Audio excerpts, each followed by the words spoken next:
Mirad que nadie os engañe por medio de filosofías y huecas sutilezas, según las tradiciones de los hombres, porque el Señor nos dice, y estad siempre preparados para presentar defensa y que sean entendidos en los tiempos. No os conforméis a este siglo, sino transformaos por medio de la renovación de vuestro entendimiento, para que comprobéis cuál sea la voluntad de Dios, agradable y perfecta.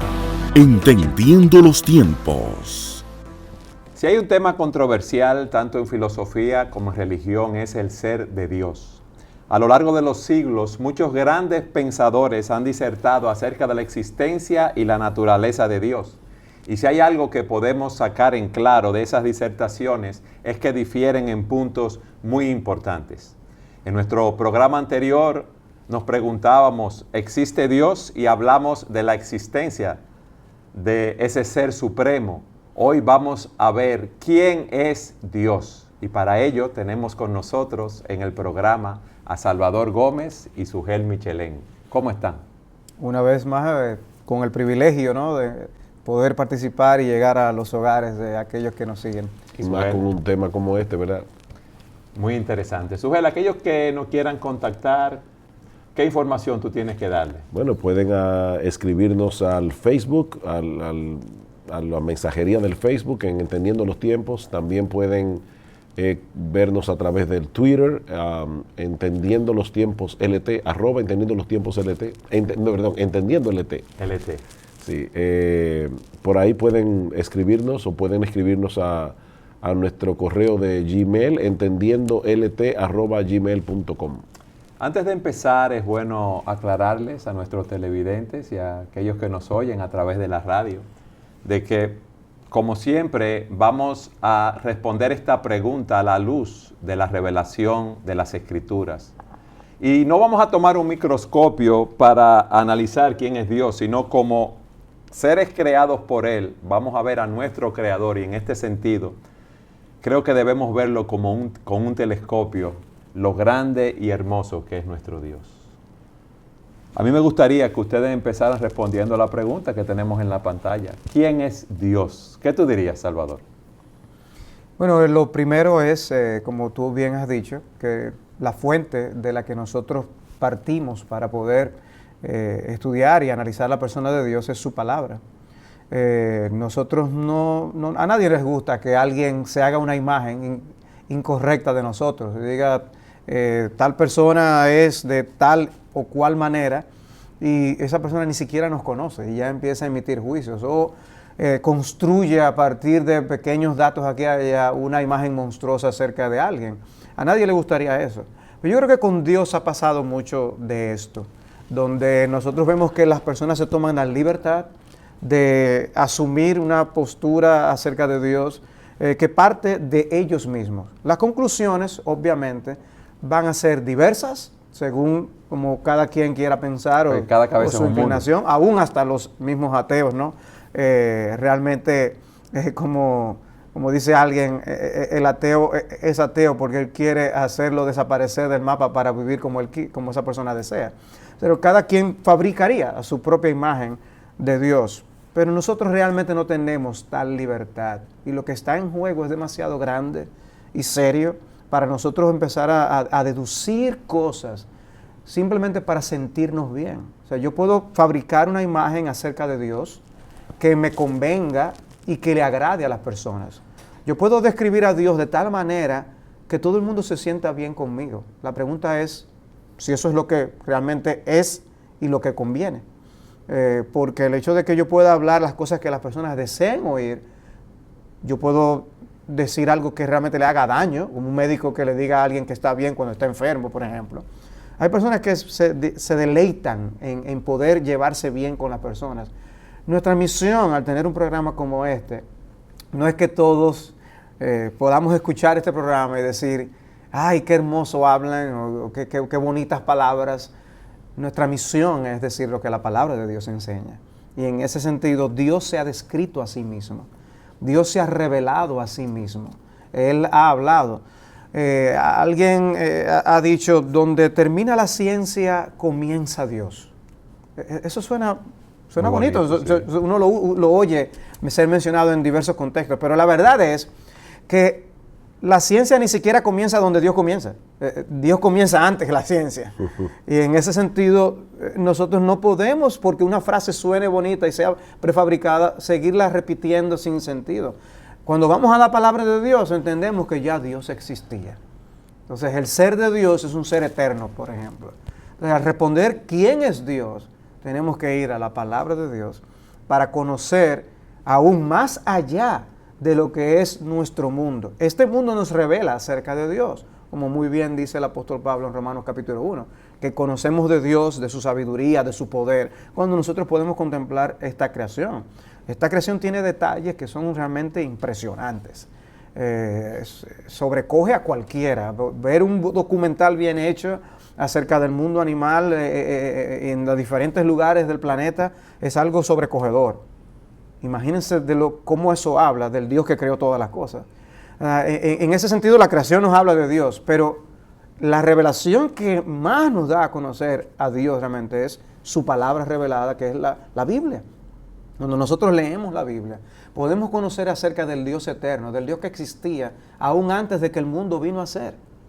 Y nosotros podemos conocer qué tipo de Dios es, ¿no? Que nosotros no tenemos que leer la mitología griega, ni tenemos que leer acerca de la historia de los romanos, cómo ellos tenían infinidad de dioses y creían en todas estas cosas, para nosotros conocer al Dios verdadero. El Dios verdadero se ha revelado en su santa palabra, es una persona y quiere que le conozcamos y quiere que tengamos una relación con Él. Creo que fue Voltaire que dijo que como Dios se hizo al hombre a su imagen, el hombre de maldad o en venganza hizo a un Dios a su imagen. Un comentario obviamente irónico. Pero realmente, si nosotros todos hiciéramos una antología acerca de Dios, una antología es como que nos sentemos aquí a disertar acerca de un asunto, y tú escribes una parte del libro, Salvador escribe otra parte del libro, yo escribo otra parte, y entonces publicamos los tres un libro acerca de Dios, sin basarnos en lo que Él ha revelado de la Biblia. Seguramente cada uno de nosotros va a tener una concepción diferente de Dios. Lo que es extraordinario de la Biblia, y para mí es uno de los argumentos más contundentes de la inspiración divina, del origen divino de la Biblia, es que estos 40 hombres que escribieron las Escrituras, sin ponerse de acuerdo, en un periodo de más de 1500 años, escribieron y mostraron una visión de Dios absolutamente coherente.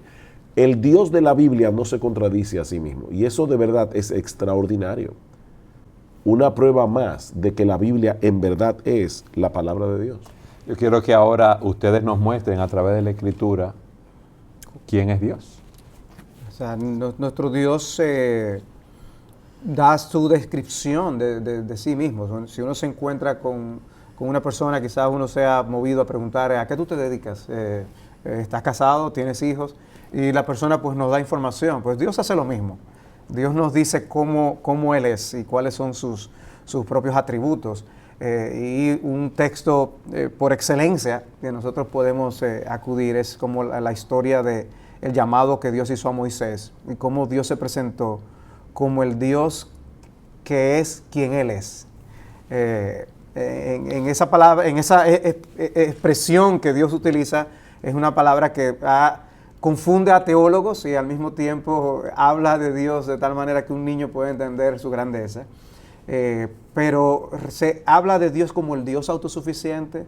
En Éxodo 3, Dios se presenta a Moisés como el Dios de toda autoridad y soberanía.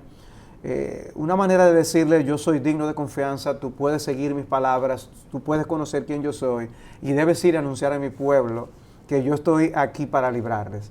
Y entendemos la reacción de Moisés cuando él fue comisionado a ir a liberar a su pueblo.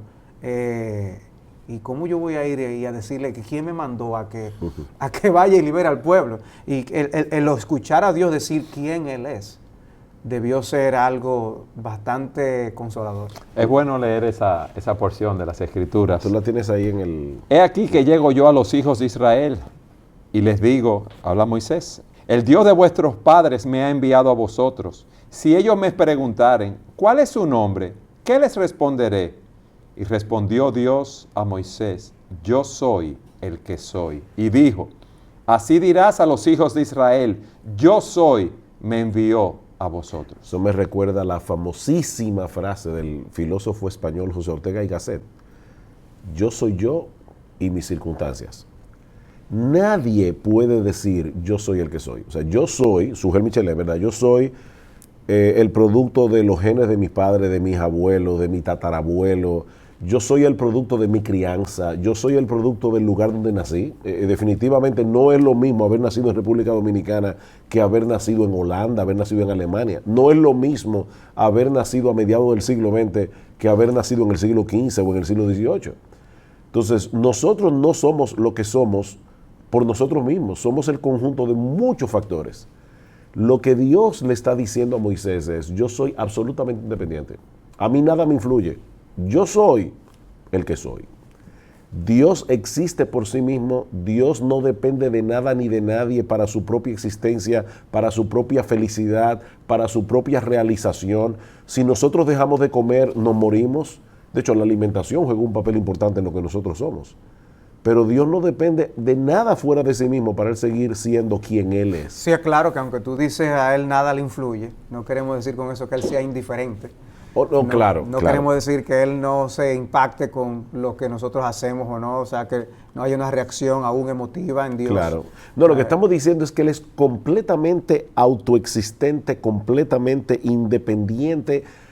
Todas las cosas creadas por Él dependen de Dios para su subsistencia. Dios mismo, que creó todas las cosas, Él no depende de nada ni de nadie. Ahora, lo sorprendente es que los seres humanos no se hubieran podido inventar un Dios así. Tú lees la mitología griega, que por cierto es fascinante, y los dioses griegos son seres humanos con propiedades magnificadas. O sea, son los mismos seres humanos con la misma envidia, los mismos problemas. De hecho, tú te lees a Zeus y los dioses que pueblan el Olimpo, y son como cualquier familia humana con los mismos problemas, excepto que él es muy poderoso. Eran los superhéroes de Marvel en otra generación. Exactamente. que de paso, vamos a tomar ese mismo ejemplo que tú acabas de mencionar, Superman. Pero ese ejemplo que él acaba de mencionar, lo veremos que tú vas en la a poner próxima. a Superman, lo veremos en nuestro Tú no serías próximo feliz segmento. sin hacer eso, ¿verdad? No. Siga con nosotros en su programa Entendiendo los Tiempos.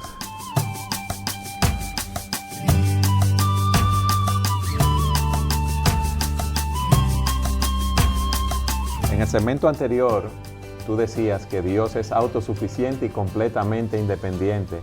E ibas a dar un ejemplo de Superman, algo raro, por eso...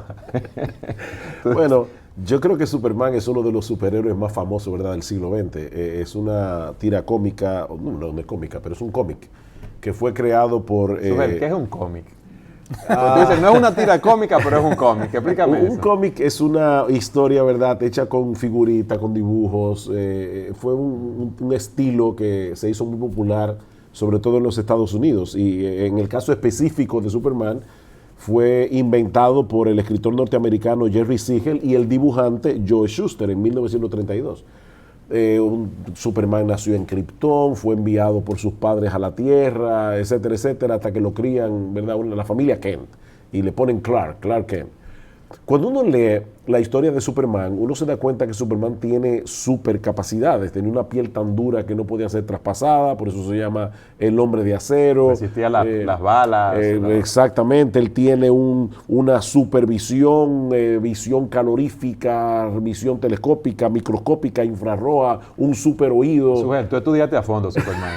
Sí, ¿Qué tú crees? Él es uno de sus seguidores en Facebook. Oh, sí, ya yo...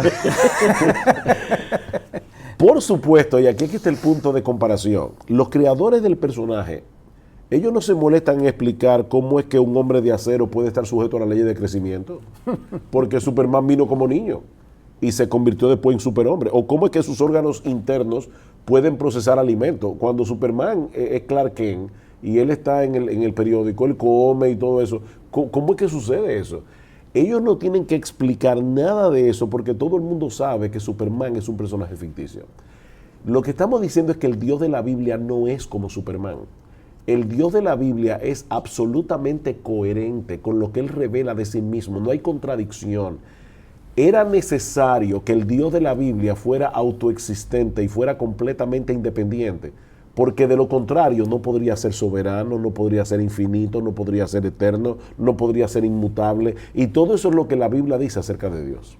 Que ya de plano, o sea, esa concepción que estamos hablando contradice esa visión de dos fuerzas, una del bien y una del mal, que siempre han coexistido. No, la Biblia no plantea tal cosa. La Biblia sí enseña que hay un ser de maldad, que es el diablo, pero es uno de los ángeles caídos, una de las criaturas de Dios. Pero ya eso es otro tema para otro programa, otro estudio. A mí sí me gustaría que ustedes me explicaran cómo ese ser autosuficiente y completamente independiente es un ser infinito, como tú dijiste hace un rato. Bueno, en primer lugar, vamos a ver lo que significa la palabra infinito, porque uno de los problemas que nosotros tenemos a la hora de hablar acerca de Dios es que generalmente tenemos que usar un lenguaje negativo. En otras palabras, tenemos que decir lo que Dios no es, porque no es tan fácil para nosotros poder dar afirmaciones de lo que Dios sí es.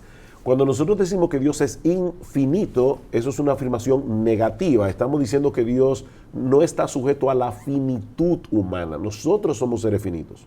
Somos seres finitos. No tiene límites. Exactamente, somos seres finitos porque tuvimos un principio, tendremos un fin. Somos seres finitos porque nuestras capacidades son limitadas. Yo no soy todopoderoso, yo no soy omnisciente, yo no lo conozco todo.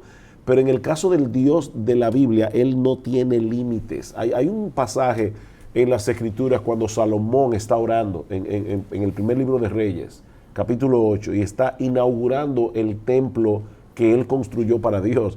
Y el mismo Salomón dice en un momento dado, pero es verdad que Dios morará sobre la tierra. He aquí que los cielos y los cielos de los cielos no te pueden contener. Yo no puedo comprender a Dios ni meterlo dentro de una casa hecha por un hombre. Cuánto menos, dice Salomón, esta casa que yo te he edificado. Salomón está diciendo, Dios es más grande que todos los cielos, Dios es más grande que todas las galaxias, Dios es más grande que todo el universo. El espacio y el tiempo están en Dios. O sea, nosotros estamos limitados por el espacio y por el tiempo. Pero Dios trasciende esos límites. Cuando hablamos de infinito, normalmente se habla de ese hecho de que Él no está limitado por el espacio, por ejemplo. Cuando hablamos de su poder, que se llama la omnisciencia de Dios, que podemos hablar, no está limitado, la omnipotencia de Dios, perdón, no está limitado por ninguna debilidad humana como nosotros lo estamos. Cuando hablamos de que Él es eterno, no está limitado por el tiempo. O sea, son limitaciones que Él no tiene, que nosotros sí poseemos. O sea, nosotros no podemos hacer tal cosa. Por eso la popularidad de Superman, porque es que puede hacer cosas que no son normales para la humanidad. En el caso de nuestro Dios, la forma como Él mismo se describe es una descripción gloriosa. El problema del hombre es que ha perdido su capacidad de asombro.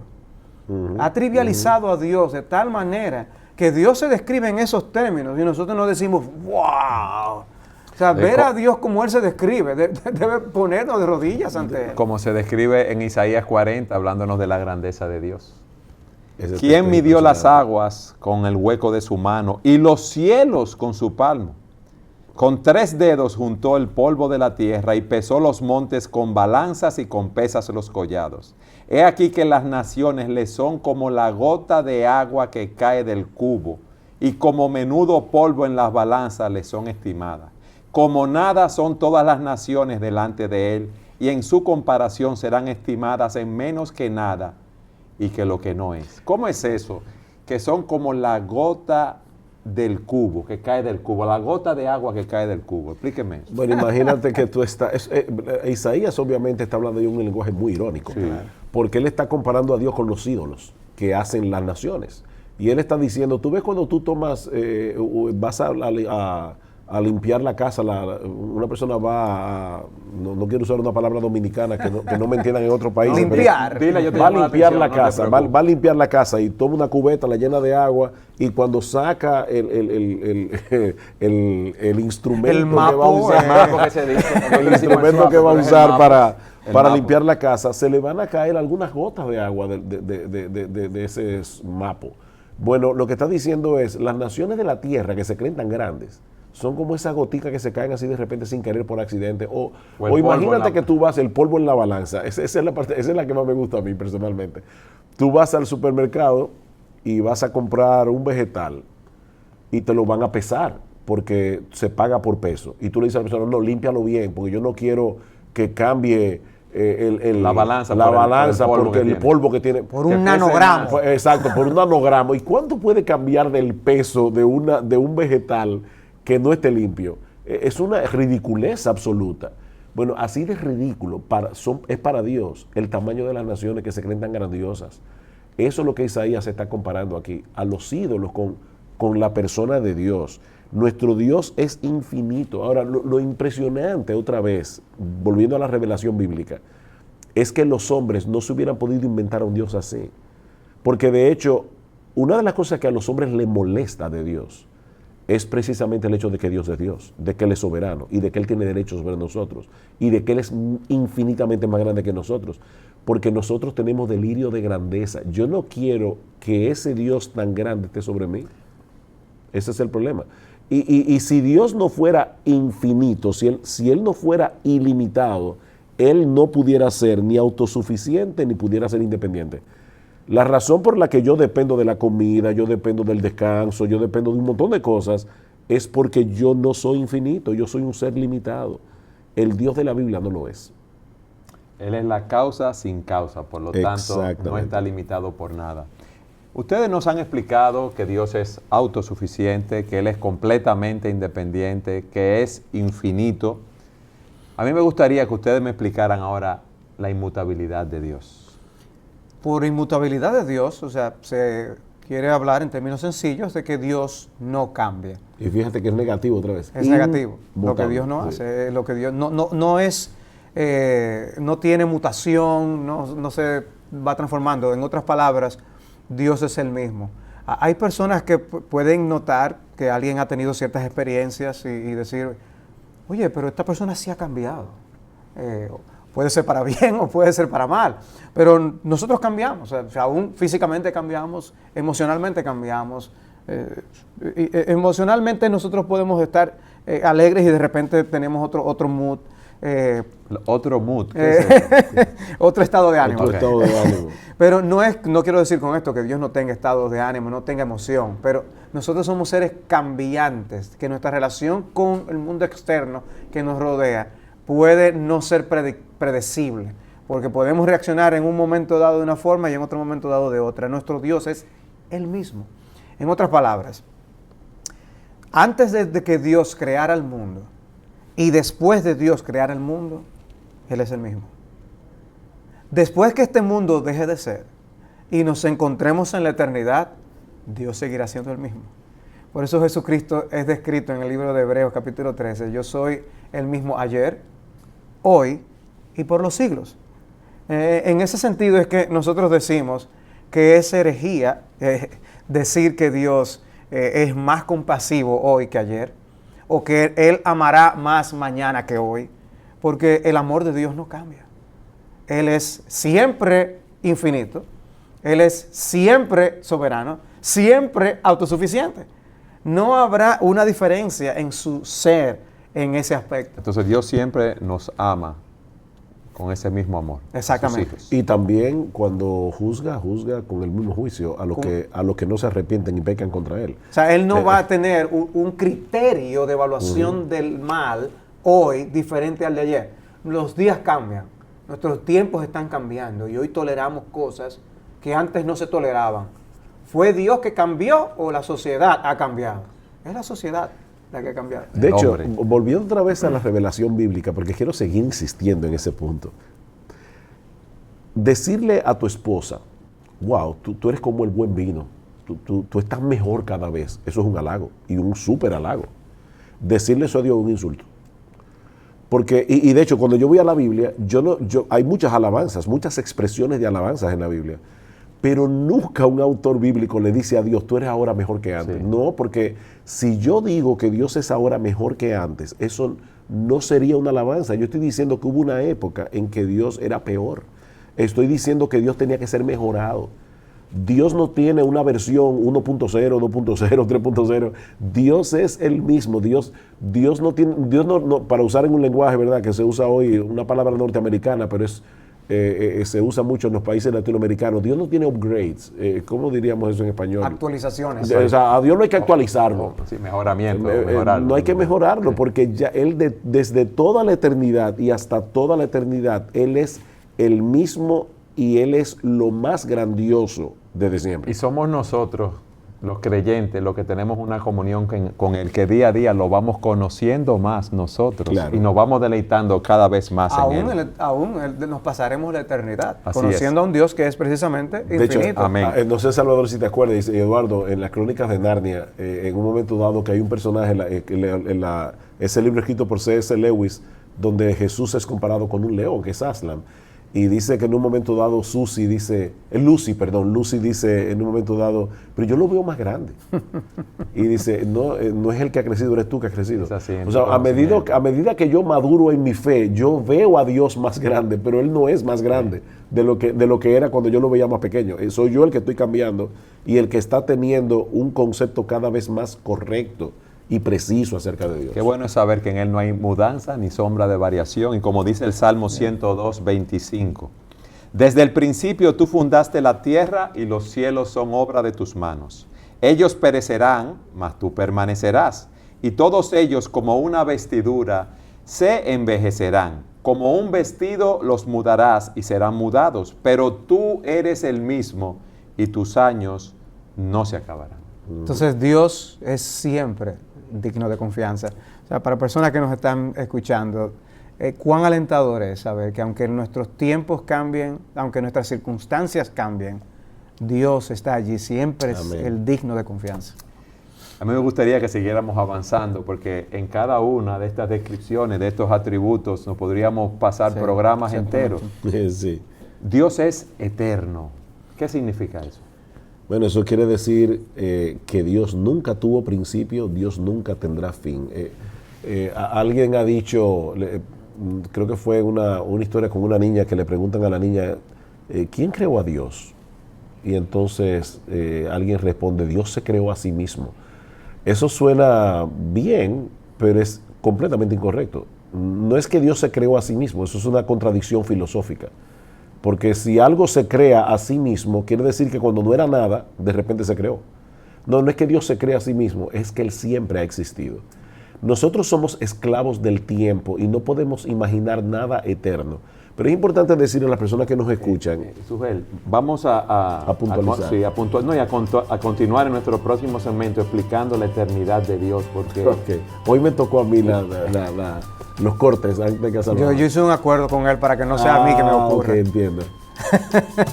Siga con nosotros en su programa Entendiendo los Tiempos.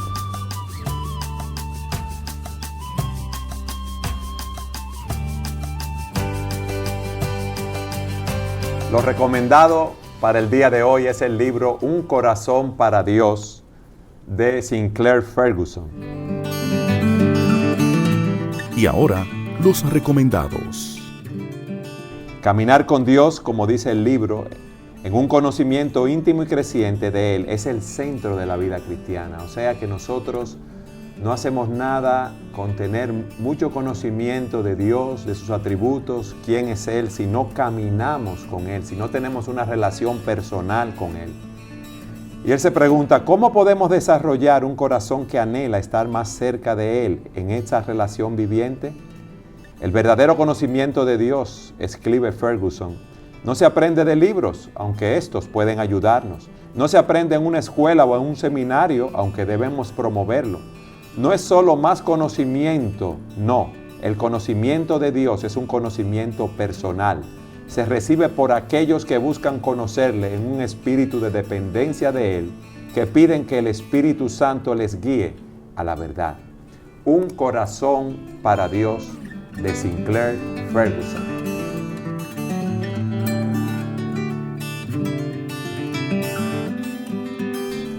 Señor, tú nos has sido refugio de generación en generación. Antes que naciesen los montes y formases la tierra y el mundo, desde el siglo y hasta el siglo, tú eres Dios.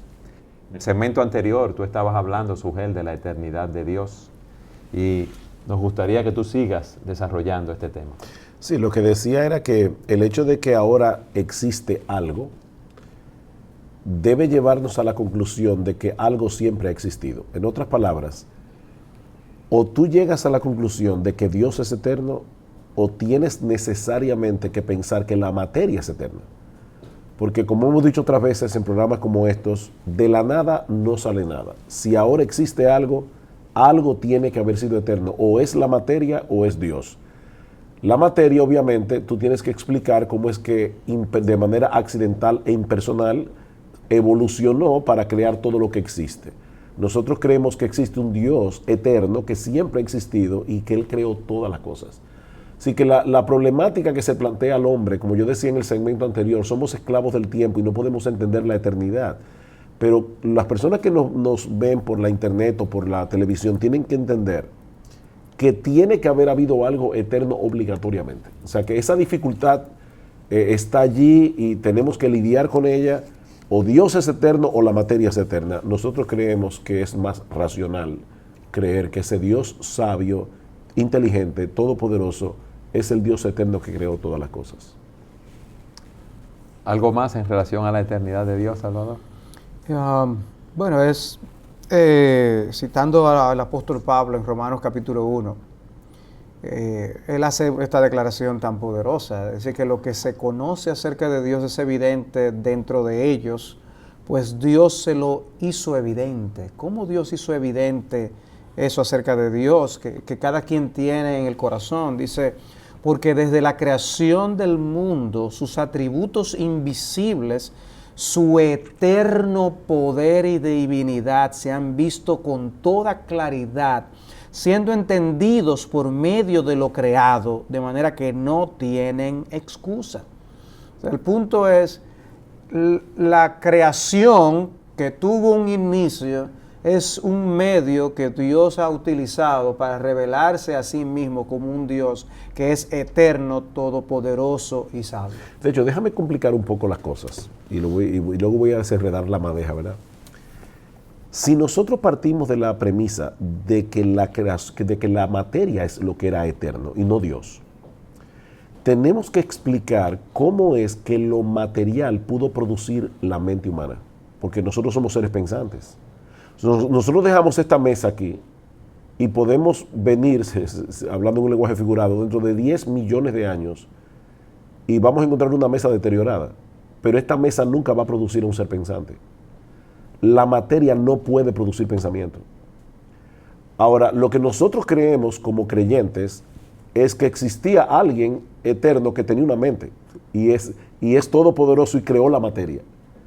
Eso es, a la larga, es más lógico que lo otro.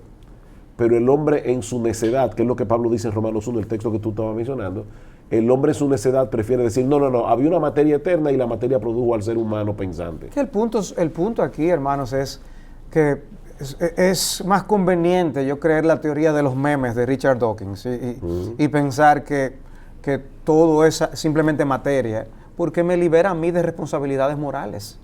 O sea, el hombre lo que quiere es vivir a espaldas de Dios. Y por eso fabricamos y vemos hasta como profundos esos pensamientos. Pero realmente son cosas contradictorias. El Dios que se ha revelado en las Escrituras es el Dios vivo y verdadero. Aquel con quien nos veremos después de nuestra muerte. Y por lo tanto hacemos bien en aceptar y recibir su revelación y humillarnos delante de la grandeza del Dios que se ha revelado para como un favor hacia nosotros. De hecho, perdón, tú mencionaste a Dawkins, que es un ateo fanático. Dawkins dice, bueno, los pensamientos son memes, ¿verdad? Son ideas que se transmiten de generación a generación, pero no son ni verdaderas ni falsas, simplemente son ideas. Por ejemplo, una vez a alguien se le ocurrió la idea de Dios, y eso le encantó a la gente, y la idea de Dios se quedó en la humanidad. Es un meme. El problema es que si esa teoría es verdad, la teoría de Dawkins es un meme en sí misma. Entonces ya yo no tengo ni que creerla, no tengo ni siquiera que tomarla en serio, porque es un meme. Es como otro... Pero él se toma muy en serio. Sí. Es como Francis Crick. Francis Crick dice, nosotros somos materia, no tenemos alma, no fuimos creados por un ser personal ni inteligente, por lo tanto, nosotros somos pura materia. Oye, Francis Crick, ¿cómo tú explicas el hecho de que el hombre piensa? No, es que el pensamiento en realidad no es real. El pensamiento es una ilusión causada por tus neuronas. El gran problema de creer eso es que entonces ya yo no puedo confiar en mi razonamiento. Y es increíble con lo que ellos confían en su razonamiento. O sea, yo no puedo confiar en mi razonamiento porque lo que yo creo que pienso en realidad es una ilusión de mis neuronas. Pero ellos viven de eso. Sí. Exactamente. Así que esa teoría en sí misma es una ilusión de sus Es así. neuronas. Pero a mí me gustaría que siguiéramos avanzando. Hablando de Dios y no del hombre, ¿verdad? Sí. Dios es uno y es trino. Esto trae mucha confusión. Sí, Bueno, ese es uno de los grandes misterios del ser de Dios. Y que algunas personas dicen, eso es ilógico, porque una cosa no puede ser 1 y 3 al mismo tiempo. No, eso no es ilógico.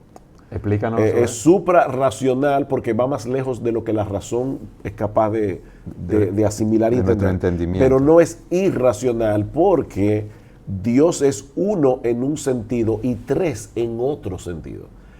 Dios es uno en el sentido de que solo existe una esencia divina. Dios es 3 en el sentido de que hay 3 personas divinas en esa sustancia de Dios, si se puede llamar así. Entonces Dios es uno en un sentido, hay un solo Dios. Dios es 3 en el sentido de que hay 3 personas en Dios, el Padre, el Hijo y el Espíritu Santo. y una vez más, es imposible explicar eso con algo de nuestro conocimiento, porque No. es que Dios es único. Eso es precisamente lo que hace de la doctrina de la Trinidad algo tan difícil de asimilar y comprender. Y como Sujel bien decía, eso nos escapa a nuestra razón.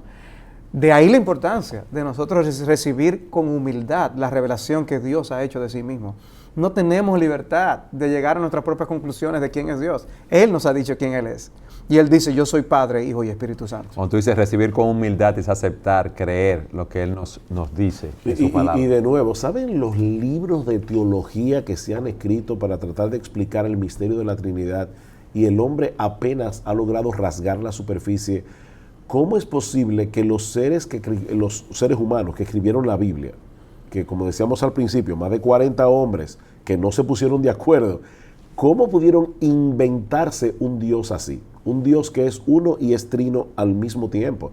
Eso escapa a la razón humana. Es una necedad pensar que ese Dios es una mera invención. Sin embargo, desde el principio de las Escrituras, Dios se presenta como un ser único que es múltiple a la vez. Por ejemplo, uno de los dogmas del pueblo de Israel es el que encontramos en Deuteronomio capítulo 6, versículo 4.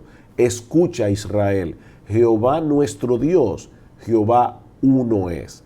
Lo interesante de ese texto es que la palabra uno que aparece allí es un uno pluralizado. Es la palabra hebrea ejad, que significa uno como un racimo. Yo hablo de un racimo de uvas y es un racimo, pero evidentemente contiene más de una uva. Eso es exactamente lo mismo que dice ese texto. Jehová uno pluralizado es. O como dicen en Génesis 1:26, entonces dijo Dios, el verbo ahí está en singular, dijo una persona, dijo Dios, hagamos Plural. al hombre a nuestra imagen, conforme a nuestra semejanza. Y ya en el resto de las Escrituras, obviamente la doctrina de la Trinidad se va desarrollando. Pero Dios es un solo Dios en 3 personas. Lo maravilloso es saber que ese Dios que hemos empezado a describir, hemos dado algunas ligeras pinceladas, es un Dios personal. ¿Cómo así, Salvador? Bueno, eso significa que es alguien que tiene rasgos de personalidad, o sea, que tiene la capacidad de pensar, de sentir, de tomar decisión. Y como hablábamos de la Trinidad, nosotros podemos ver que precisamente Dios existe en 3 personas. O sea, el Padre es una persona, el Hijo es una persona, el Espíritu Santo es una persona. A veces, por ejemplo, se comete el gran atrevimiento de hablar del Espíritu Santo como si fuera una mera fuerza. No, el Espíritu Santo es una persona. Cuando hablamos de Dios es que Dios tiene esas cualidades que hacen que una persona sea persona. Por lo tanto, nosotros podemos tener una relación con Él. Nosotros podemos entender sus pensamientos. Él nos habla y nosotros podemos saber cómo Él piensa, cómo Él ve las cosas. Y nosotros podemos comunicarnos con Él. Nosotros podemos explicarle a Él cómo nos sentimos. Eso es la oración. Y en ese sentido nosotros podemos tener comunión con Dios. Y que es precisamente la vida eterna, es que nosotros tengamos comunión con Dios y con su Hijo Jesucristo. Y algo que es bueno aclarar, sobre todo porque también hay seguramente creyentes que nos están mirando, que algunos creyentes con una buena intención, tratando de explicar la Trinidad y la personalidad de Dios, ellos dicen, bueno, es como el agua. O sea, el agua se encuentra en estado líquido, en estado gaseoso y en estado sólido. No, porque yo puedo tener agua, ¿verdad? Y aparecer las tres, esa misma agua, poder estar en un momento dado en forma líquida, luego la pongo en el refrigerador y se solidifica y luego puede evaporarse. Pero lo que estamos diciendo aquí no es que hay una sola persona divina que a veces aparece como Padre, a veces aparece como Hijo, a veces aparece como Espíritu Santo. No, es que hay tres personas divinas distintas. El Padre, el Hijo y el Espíritu Santo, y los tres tienen una personalidad distinta. Es como cuando pensamos en la cruz, no fue el Padre que murió en la cruz, fue el Hijo el que murió en la cruz. Cuando pensamos en quién aplica la salvación del Hijo, es el Espíritu Santo el que lo hace, es el que ilumina el entendimiento. Entonces es importante que entendamos que hay tres personas divinas que crearon personas. Nosotros somos seres personales, Eduardo, porque fuimos creados por un ser personal. A mí me gustaría, en el tiempo que nos queda, cómo yo puedo establecer una relación con ese Dios que es personal, porque muchas personas nos están mirando a través de la televisión, nos oyen a través de la radio y se están preguntando, ok, yo quiero tener una relación con ese Dios. ¿Cómo yo puedo tener esa relación? Bueno, ese Dios que nosotros hemos descrito es Dios creador. Él hizo todas las cosas. Su creación, sin embargo, se rebeló contra Él. Nosotros podemos leer en Génesis capítulo 3 de la caída del hombre en el pecado. Ese pecado ha hecho separación entre Dios y el hombre. Lo que nosotros encontramos en el resto de las Escrituras es precisamente el plan de salvación que Él ha diseñado, puesto en operación. Un plan de salvación para rescatar al hombre perdido, alejado de Él por causa de ese pecado, de cómo Él viene y le atrae. Cristo viene, muere en la cruz como el Cordero de Dios, que quita ese pecado del mundo para poder llevarnos a Dios. Y en ese sentido nosotros podemos, de estar en separación, poder venir a estar cerca de Él en una comunión, una relación con Él, que es una relación que ya será eterna. Por eso la Biblia llama a la salvación tener vida eterna. Porque ahora nosotros no tendremos solo relación con ese Dios personal aquí, sino también por toda la eternidad en el reino de los cielos. Ahora de nuevo, Eduardo y Salvador, volviendo al tema de las Escrituras, así como hablar de Dios puede ser muy confuso porque cada persona va a decir lo que piensa de Dios, hablar de la salvación es igualmente confuso entre los seres humanos. Por eso hay tantas religiones. Cada persona dice, yo creo que a Dios se llega de esta forma. Lo sorprendente de nuevo con respecto a la Biblia es que el plan de salvación que se revela en las Escrituras es el mismo desde Génesis hasta Apocalipsis. Dios, desde que Adán y Eva cayeron en el huerto, como decía Salvador, prometió un redentor. Y dijo, ese redentor va a nacer de una mujer. O sea, va a ser un ser humano, no es un ángel que va a venir. Luego dice, va a ser de tal familia, la familia de Abraham. Luego dice, va a ser de tal tribu específica dentro de la familia de Abraham. Y así va describiendo hasta que llega al punto de decir, ese redentor que viene es Dios mismo. Dios se hace hombre para poder asumir el castigo que el hombre merece por causa de sus pecados. Ahí vemos la grandeza del amor de Dios. El Dios que es infinitamente justo tiene que castigar el pecado. Dios no puede proclamar una amnistía universal. O sea, una amnistía es cuando la justicia decide pasar por alto un mal proceder y no llevarlo a la corte. Dios no puede hacer eso porque dejaría de ser Dios. Dejaría de ser justo. Y dejaría de ser justo. Dios tiene que castigar el pecado. Pero en un acto infinito de amor, Dios decide en la persona de su Hijo recibir el castigo que su propia justicia demanda del pecador. Y de esa forma ahora el Evangelio, la buena noticia de salvación, le ofrece al hombre el perdón de todos sus pecados y el don de la vida eterna gratuitamente por gracia, por medio de la fe, porque ya alguien pagó la salvación, y es Jesucristo. ¿Qué tiene que hacer esa persona que oye lo que tú dices y acepta esa verdad? La Biblia dice que hay un solo medio de poder acceder a la salvación que se ofrece en Cristo, el arrepentimiento y la fe. El hombre tiene que venir delante de Dios reconociendo que es pecador, reconociendo que merece castigo, reconociendo aún que merece el infierno. Señor, yo he pecado contra ti y estoy dispuesto a divorciarme de mi vida de pecado, sabiendo de antemano que yo no voy a poder lidiar con mi pecado por mi propia fuerza, sino únicamente confiando en Jesucristo, confiando en la obra de salvación que Él hizo en la cruz del Calvario, el arrepentimiento y la fe son como dos tenazas a través de las cuales yo me apropio de Cristo. Tengo que venir a Cristo en arrepentimiento y fe. En Marcos dice, cuando el Señor comenzó predicando el Evangelio en Galilea, le decía a las personas, el reino de los cielos se ha acercado, arrepentíos y creed en el Evangelio. He ahí la demanda del Evangelio, arrepentíos y creed. ¿Y qué ustedes le dirían a una persona que se ha arrepentido y ha creído y quiere profundizar en su conocimiento, en su relación con Dios? Bueno, yo le hablaría tanto a esos como a los anteriores también, a los que han profesado creer y a los que no. Yo les diría que esta pregunta, ¿hay algo más grande, más glorioso a lo que nosotros podamos dedicarnos que a conocer a ese Dios, que a tener relación con ese Dios? O sea, no hay experiencia humana, no hay lugar en el planeta que visitar, no hay relación interpersonal que pueda compararse siquiera con el nosotros poder conocer a Dios.